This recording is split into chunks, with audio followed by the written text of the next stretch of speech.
to the sidelines. Has a man wide open. It's tipped. It's picked off. MJ Devonshire. Got face. He's going to take it to the end zone. Pittsburgh takes the lead. He loves those moments. It reminds me of last year in the Garden against St. John. And guys just stepped up. Blake hits a what the hell three. You know, we're like, what are you doing? And he's done that all year. Klicka out to Bizzario. It's over. The Pitt Panthers have upset Wisconsin. Anybody if he hits his field goal. Up and got it. Sauls does it again.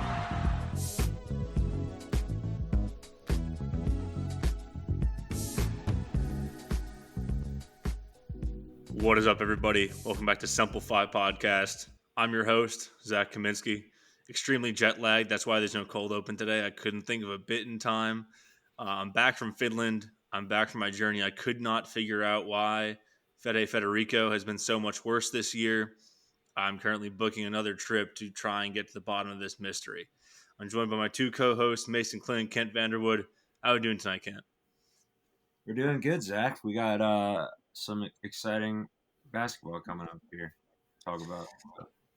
Exciting and important basketball. Mason, how are we doing? Doing well. The last time we recorded on the eve of a Wake Forest game, it wasn't the best outcome. So we're just going to go ahead and keep doing this. But now we're addressing it, so it's a reverse jinx now, and it'll actually be good luck for tomorrow. That's true. And you know what? The difference was we were away. We were in their house. Neutral site, all bets are off. We did have to address the jinx. I mean,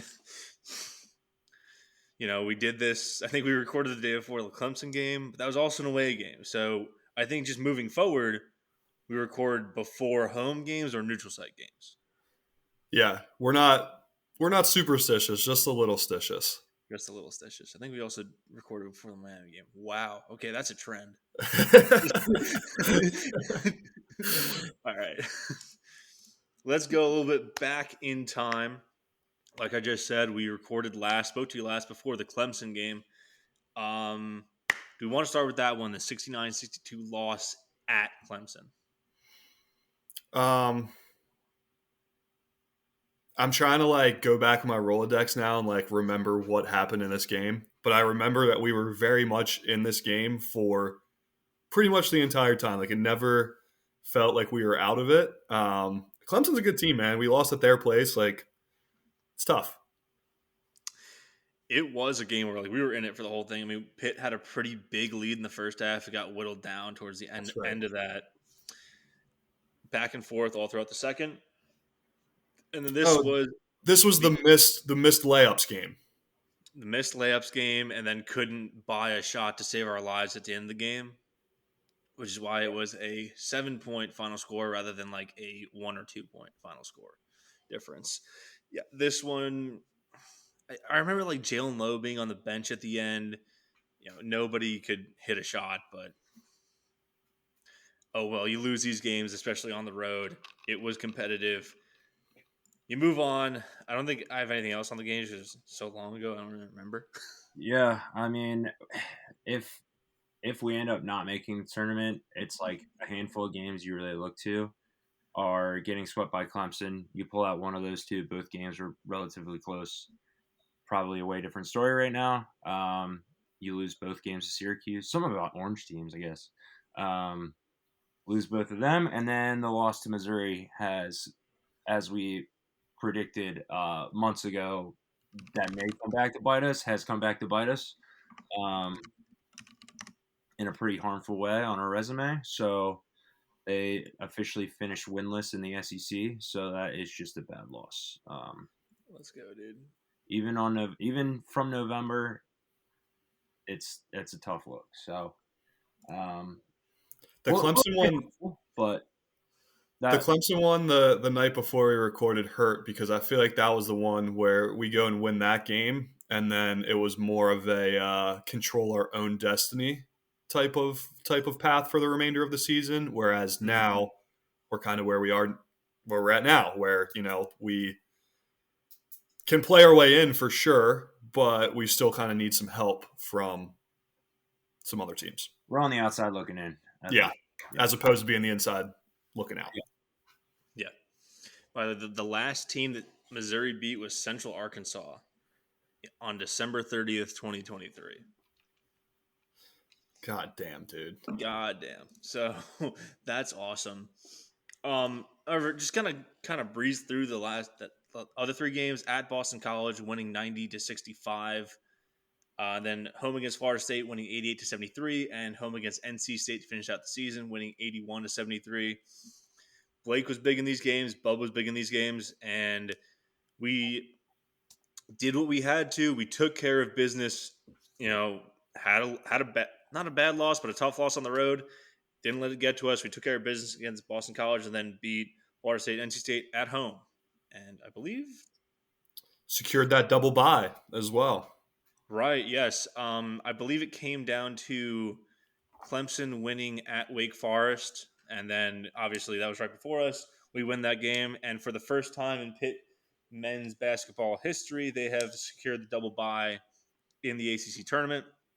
They did finish higher last year. They were tied for third place, but because of how the tiebreakers worked, they didn't get the double bye. They went from possibly going to first to third. Yeah, I think it was that Miami game last year where we went from the possibility of winning the ACC to dropping out to like the 5th seed in the last couple of weeks. It was like, what the fuck? It was the last day. We would have been the 1 seed, and then we weren't. That was fun. Yeah, but tough. But hey, double bye, super nice. So yeah, we play tomorrow. Didn't have to play today. Boys are well rested. Wake had we can kind of talk about, I guess, Wake's game today. They were up, I think, 6 at halftime. So, I mean, they had to work for their win today. They ended up winning, I think, by 13 over Notre Dame. But, yeah, I mean, just having fresh legs, obviously, the only good thing, I guess, about not having the double bye is, I don't know. I just hope we don't come out rusty, but we'll see. Yeah, I think that's always the worry when you haven't played in a while is coming out slow. The good news is, though, I don't think that playing – like I was having this debate earlier in my head when I was looking at our matchup and who we wanted to play in this double bye game. If I wanted Notre Dame playing 3 games in 3 days versus Wake Forest coming off just the win earlier today. And I think playing Wake Forest now is actually better because that'll technically be like a quad 1 win for us. And that win would look a heck of a lot better than beating Notre Dame would. So, yeah, no, definitely. I think that boosts our resume way more than beating Notre Dame would, no doubt. Yeah, so we have a probably a better look opponent. So yeah, I don't know. It's especially getting blown out by them the last time. If we beat them 2 out of 3 times on the year, and come back, it's a true rubber match because we each beat each other. Lost. Each team lost on the road. Like, let's play the game at a neutral site. For sure. Whoever wins this game gets that last spot in the ACC. That's how I think it should go. For sure, I agree. I think Rothstein and Lunardi today basically were like, neither team can play their way in with a win tomorrow, but both teams could play themselves out with a loss. So the loser's out essentially, and the winner has a chance to be in, probably with a win on Friday. Yeah. Definitely agree. Also, Mason, I definitely agree that I think we needed Wake Forest because no matter what Rothstein and Lunardi say, they're not the committee. There's still a chance that a win over Wake Forest can swing the committee's eyes, without any further wins. But I think if we had gotten Notre Dame, yes, it's an easier win, but that means more than likely you're going to have to beat one of the other 3 top seeds in the tournament. Most likely it's going to be North Carolina, who's playing Florida State tomorrow. But as far as like rest versus rust in the ACC tournament, because these games happen within a 5-day span, right? It's back to back to back to back to back, and you never get back to backs in college basketball. I think that the double bye is always going to be worth it when you're coming up like this. Very true. That's very true. It's a completely different animal to it's a long regular season, but you're right. You never get it back to back. The closest thing you'd probably ever have to that is if you play like a Thursday, Saturday, but that's very rare in itself. So Yeah, and even think about it last year. When Pitt was the 5 seed, they played Georgia Tech, and I think that was somewhat a close game. It was at least a game throughout, and then Pitt came out really flat against Duke, and you got to think that playing back to back is kind of what causes that. In terms of the matchup, I am a lot more confident in this team being able to rebound, win this Auburn match, just for the fact that they are not playing at Wake Forest. I believe they finished. Yeah, they finished with one home loss the entire regular season. I think they went 20-1 at home. And they Maybe the lost number's the right. last game at home too. They were 20-0. No. They lost the second to last because they lost to Georgia Tech and then beat Clemson. Yeah. Which I might have had that backwards earlier, but I mean, I don't know. What's like?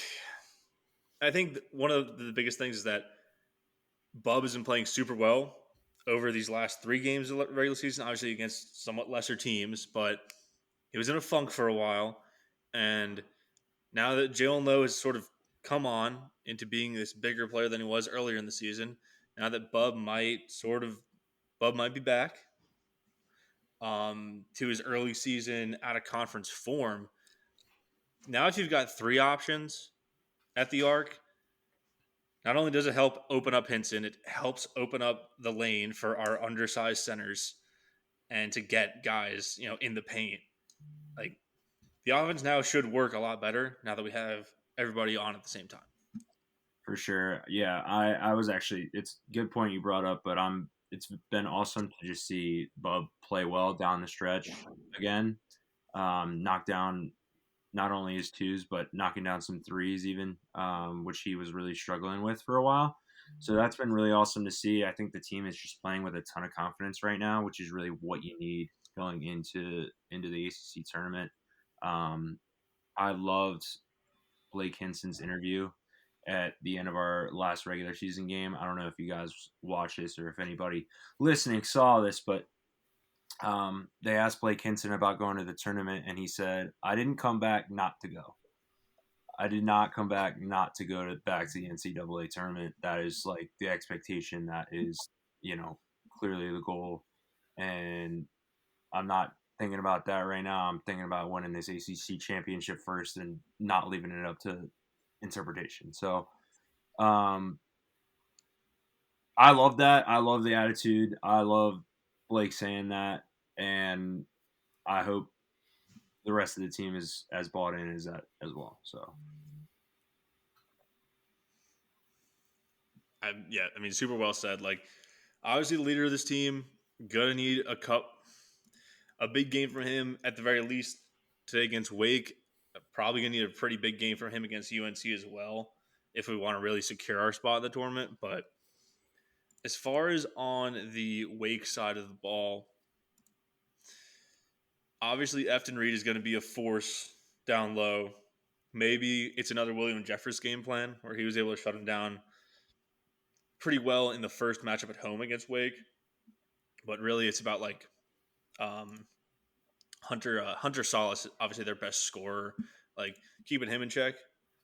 I think you can neutralize one of those two because I don't think you're going to be able to get both just based on the size and makeup of the team.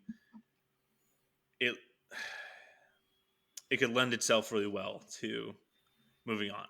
And I think the same game plan that Wake Forest used against us last game, where it was kind of like double Hinson rally to everybody else, make them beat us. Do the same thing with Reed and just kind of double him and rally around and make the other Wake guys beat us. And then on the flip side, if they do have that same kind of plan of doubling Hinson, I think he needs to be a hell of a lot more efficient as a passer, as all of these guys are kind of stepping up, like we said they needed to all season. Like if he's going to get doubled, be the facilitator. Take your couple Hinson threes here and there, but don't let like that be the reason that we lose the game. Yeah, we got. Yeah, when that happened before, it was like you need other guys to step up and make shots, and they didn't do that before. We need them to do that this time. Like, you're playing well, you're playing with confidence. I know a couple of you are freshmen. You're not freshmen anymore. At this point in the season, you're no longer freshmen. Old coaches taught. But you're officially no longer a freshman. You are in the ACC tournament, and freshman season's over. You are a vet. Get it done. I love that. Yeah, yeah. They're sophomores now, so It's gonna leak out before the game tomorrow that they were actually listening to that speech in the locker room before the game. Heard it on Temple 5 first, baby. You heard it here. We went to the registrar's office. We got them all the credits they needed. They're technically sophomores now. One thing though, I think Kent, you said this, that we're sort of getting hot at the right time, playing a lot of good basketball. It's worth noting that after Wake beat Duke at home, they then lost to Notre Dame, Virginia Tech, and Georgia Tech. And then obviously they beat Clemson, who's another good ACC team. But something to keep in mind is that Wake Forest, basically, since they beat us, they have been stumbling. So, could be good news for us. You want to talk awards now, or you want to talk about if we win Friday matchup? Yeah. So, if we win, I hope we do. The most likely matchup, Well, it's UNC. Like we win, we play UNC. Yeah, I don't think Florida State's pulling off the 1-9 upset. It's UNC, number one team, number one seed in the ACC. Are they still number 3 nationally? Something like that? I don't know. Hey, either way, I'm going with the old NFL adage here. It's really tough to beat a team 3 times, right? They had our number twice earlier this year. It's time for the Panthers now, baby. It's I'm sure they want the ACC championship. This game is going to mean a lot more to us. They're going to probably be underestimating us, beating us twice already earlier in the year. Let's go shock the world. After we beat Wake Forest. Yeah, hopefully. I don't know. What would be the key to beating UNC? Would it be to somehow get AC refs to blow 5 whistles on a Baycott early in the game? Yeah, I don't know. We're going to need some stuff to go down. Yeah.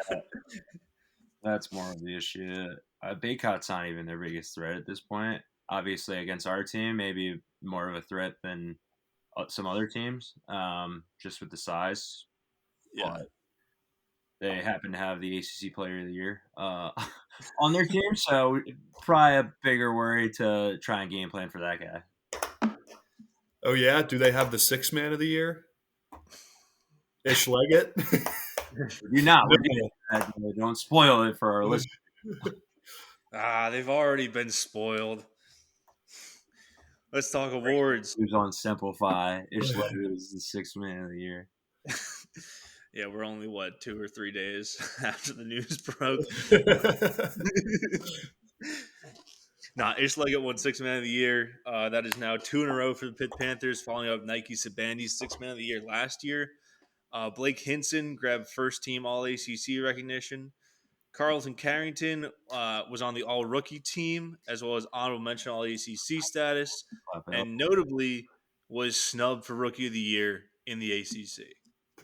Zach with an all-time jinx tweet about 30 minutes before it was announced that he was not the Rookie of the Year, saying that he was a lock for Rookie of the Year. Yep. Yep.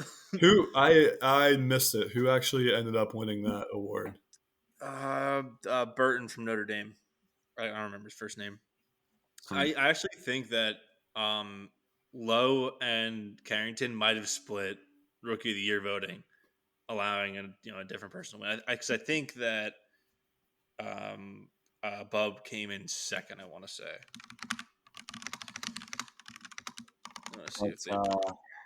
yeah, I mean, Bob really, if he had stayed consistent all year, I think a lock. There was definitely a stretch there for a while that he really struggled, but some really good weeks, obviously, early in the season, finished out strong. But you gotta, for that award, you probably gotta be a little bit more consistent than we saw from him. Yeah. Okay. I did look at the voting numbers. They did not split the votes. Marcus Burton won from Notre Dame. Jared McCain from Duke came in second place, and then Bub only got 5 votes for Rookie of the Year, or 5 points, I suppose. Snub. But yeah, dude, That's just more fuel for him to come back next year. Don't go to the draft. More of the year. Yeah. But you know what? Rising He's star. not a freshman anymore. He can't win rookie. Ken already said it. Yeah.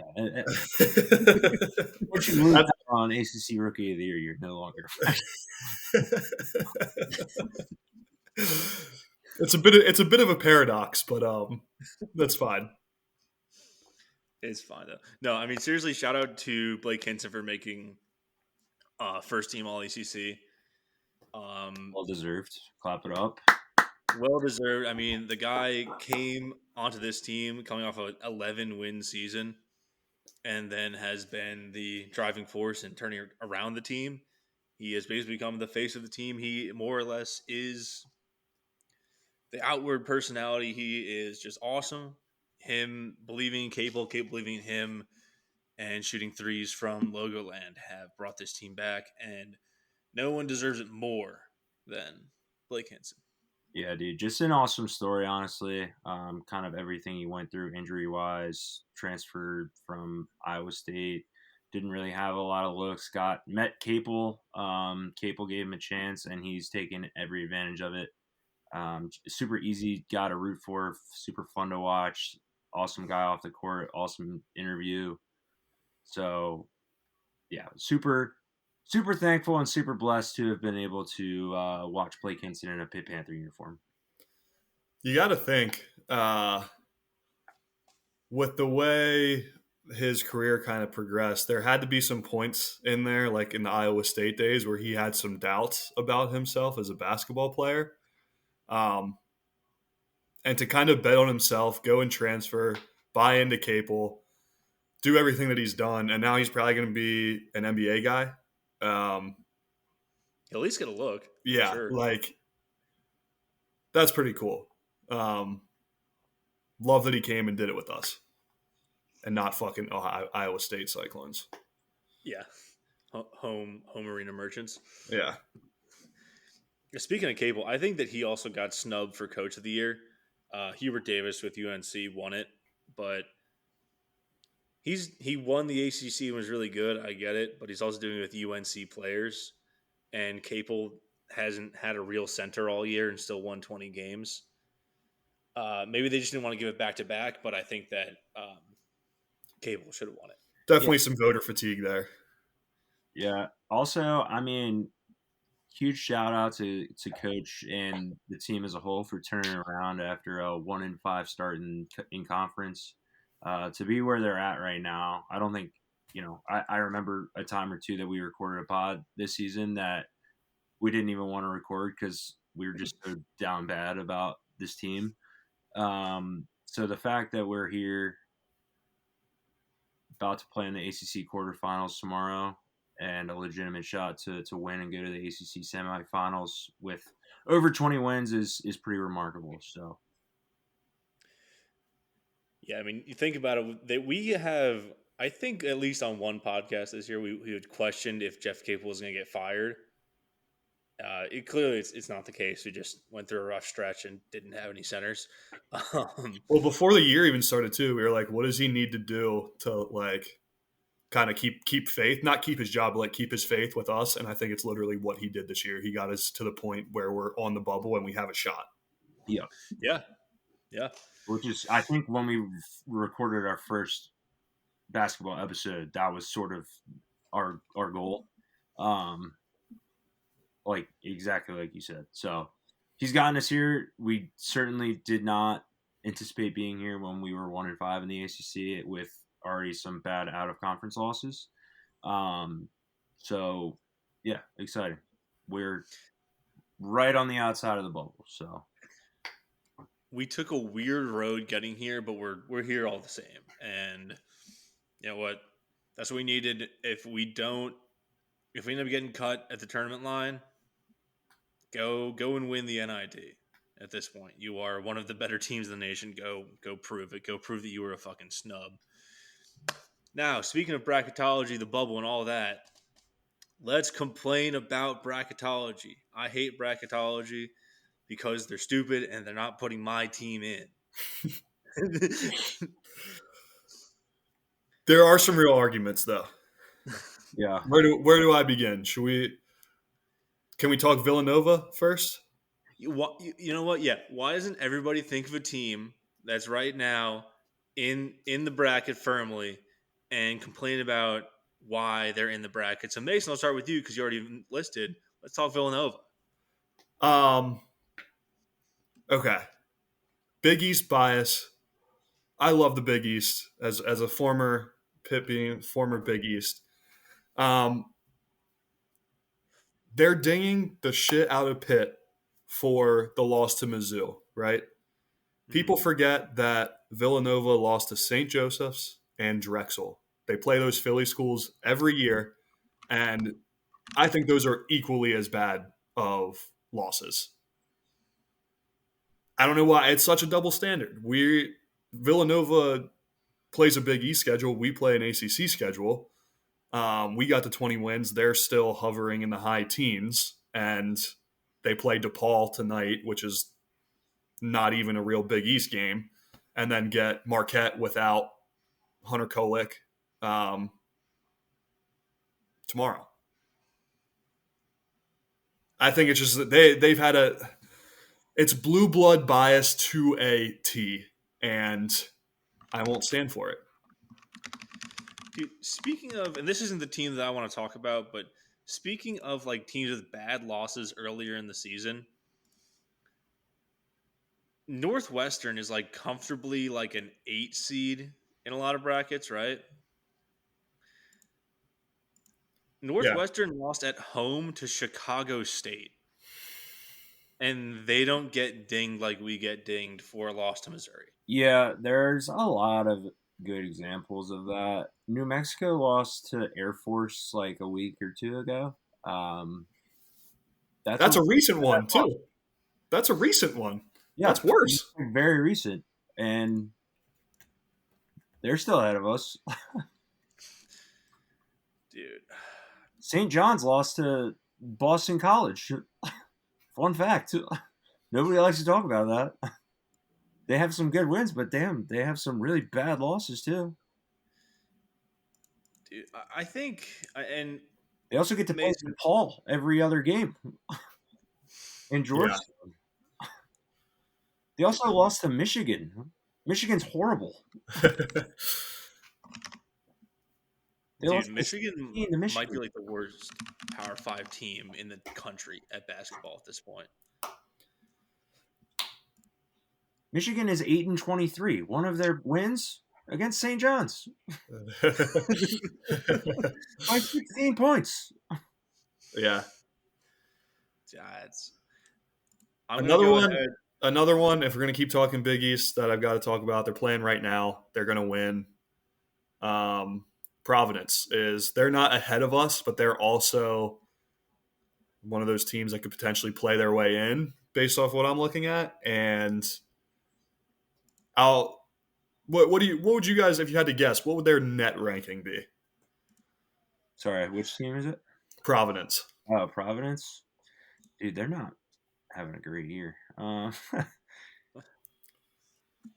They have wins over. They have some wins over like Creighton. I think they beat Creighton and Marquette, and I think that's where a lot of the hype's coming from. 37. 63. 63 in the net. And That's an auto qualifier net rating right there. yeah. So just a lot. I think it's like, dude, the Big East inflation and the is Mountain West.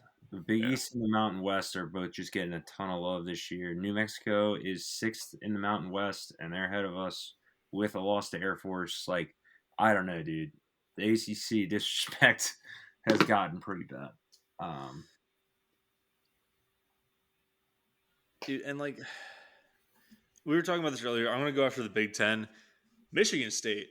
What are we doing with Michigan State here? That's more blue blood bias. It's blue blood bias. They've lost 4 of their last 5. They didn't. They beat Michigan by 10, but like it's Michigan. They lost Purdue, they lost to Ohio State, who hasn't been a great team all year. They lost to Iowa, another bubble team, and they lost to Indiana, who's another like middling Big Ten team. And then, like, for whatever reason, the net loves Michigan State though. Like I think there might be a top 25 team in the net, which is why you list off some of these losses in the last 4 of the 5, and it's like, what are we doing, dude? And that's why I hate like just how everyone uses the fucking net for everything, because the net values good losses way too much. Like at a certain point, your losses have to count, especially in conference play. I'm a firm believer that if you're at like 500 in conference play, you should be dinged for that. If you don't win more than half your games in conference play, why bother? Because you're not beating any good, like you're probably not beating all the good teams. You're probably already losing to the good teams. So why should you get basically rewarded with another chance at beating another good team? By the way, Michigan State lost to Wisconsin, who for some reason is like a fucking 6th seed, even though they just keep losing games all the time. They're going to be you said they're like slated like a 6 seed right now, Zach? Yeah. We're getting these numbers off of Bracket Matrix, by the way. Shout out Mason for showing me this website. Dude, that's got upset written all over it. I was going to say 5-12 upset, but because that you get one of those every year. But Wisconsin is, that might be a bye for whoever's at the 11. Yeah. If Indiana State gets one of those 11s, fucking Kareem Abdul-Jabbar's going to go crazy on them.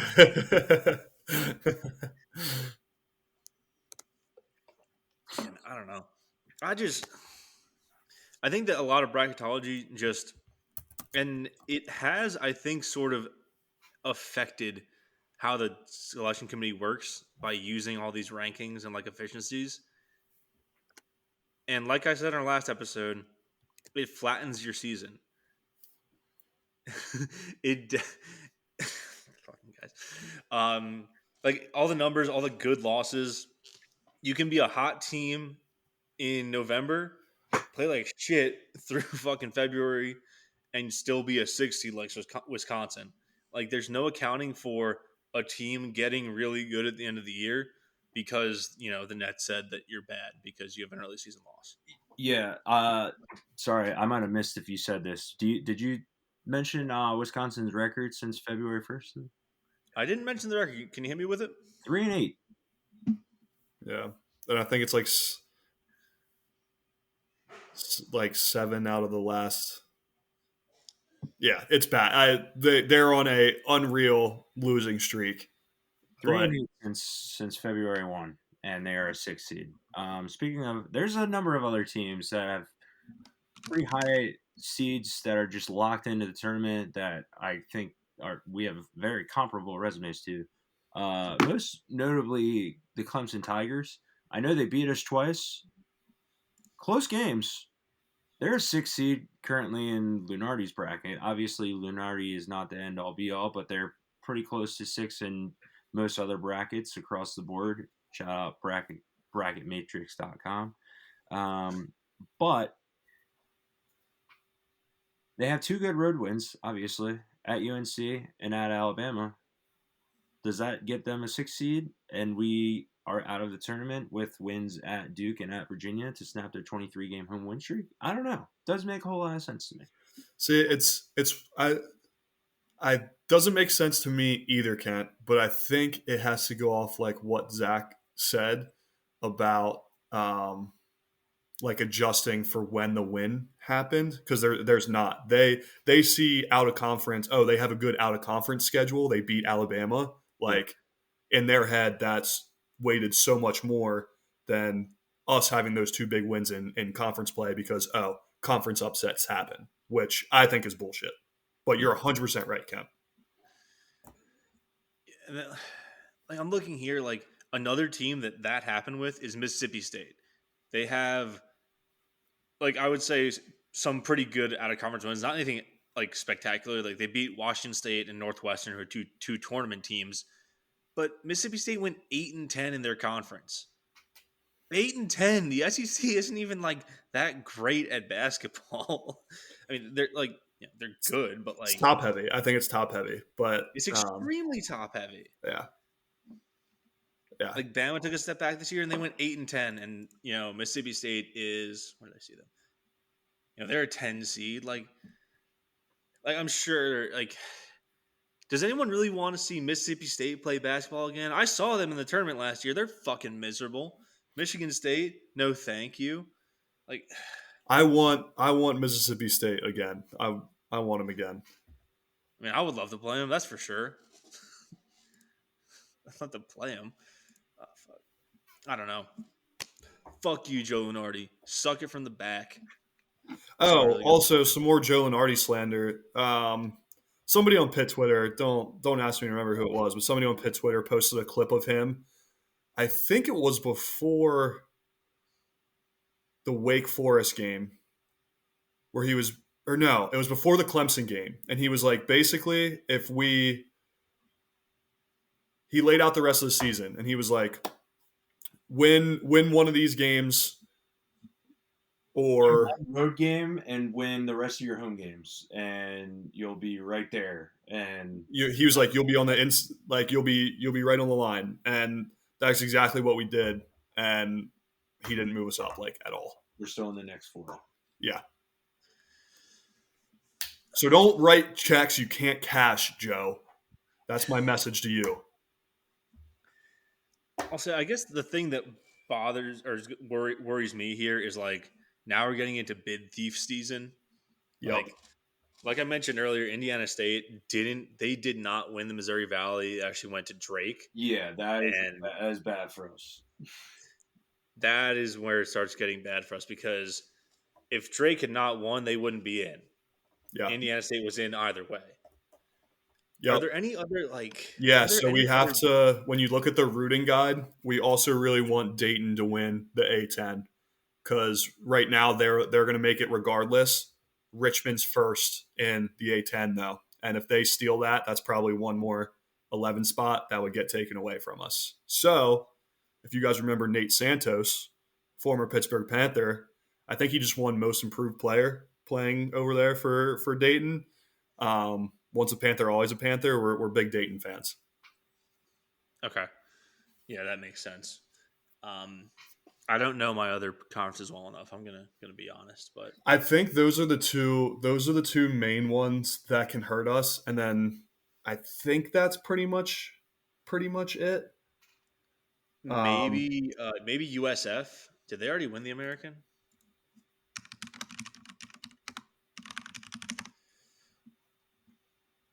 No, I don't want ACC. I want ACC. Yes, that is another one. Yeah. I don't know. That one's probably on the fence if they would still make the tournament or not if they didn't win the conference. But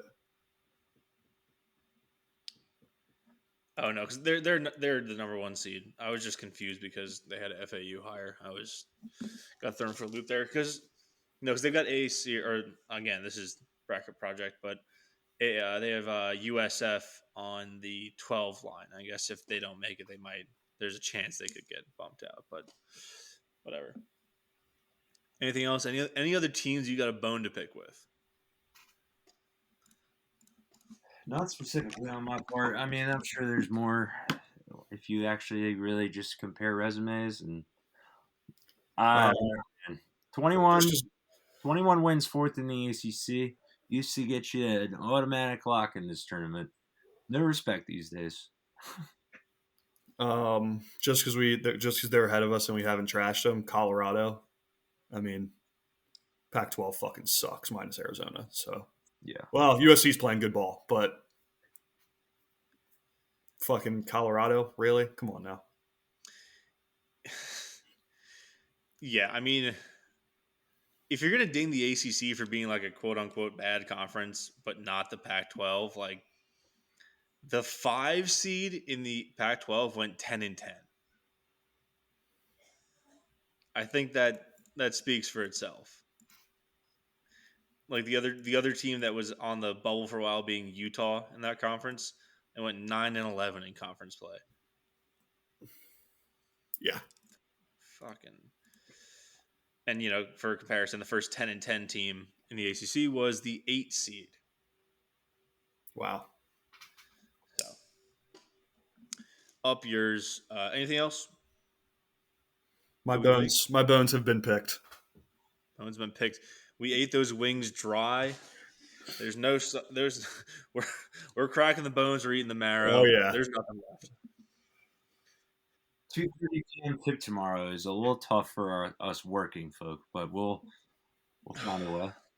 Yeah, this is it's day basketball season. It's boss button season. Get that tab open. Get it ready. Have you guys seen that before? Boss button. Yeah.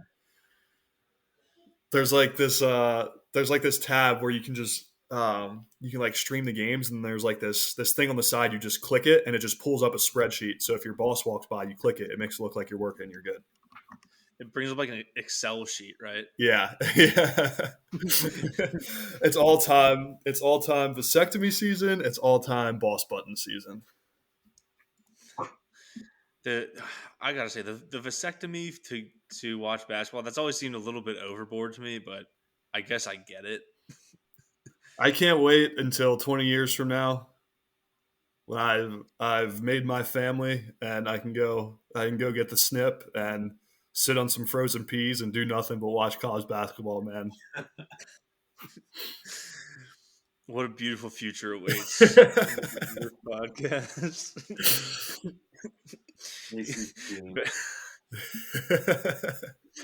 Just a very light touch on the family, and then but what I'm really looking forward to is the vasectomy and the frozen peas and March basketball.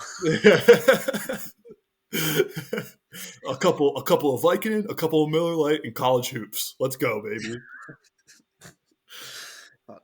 I'll say I probably would have gone to this game if it wasn't the fucking 2:30 game. Yeah. Considering we're only an hour from DC, it would be very nice if we had an evening tip, but because then Simplify would be at the game for sure. But hopefully, we just have a chance to watch this again evening time on Friday. Hell yeah! Is that all? That's all for me. That's all. All right. That's all, folks. That's going to do it for us tonight from us at Simplify Podcast. Follow the show on Twitter at Simplify Pod for all the latest updates and crappy posts that I make at 2 a.m. If you like the show, rate us on your podcast app, listening app of choice, whether that be Spotify, Apple, Amazon Podcast, maybe. I don't know. And show us off to a friend and say, hey, listen to these bozos ramble about college basketball for 45 minutes. With that, we'll see you next time. Hail to Pet. Beat the Deeks.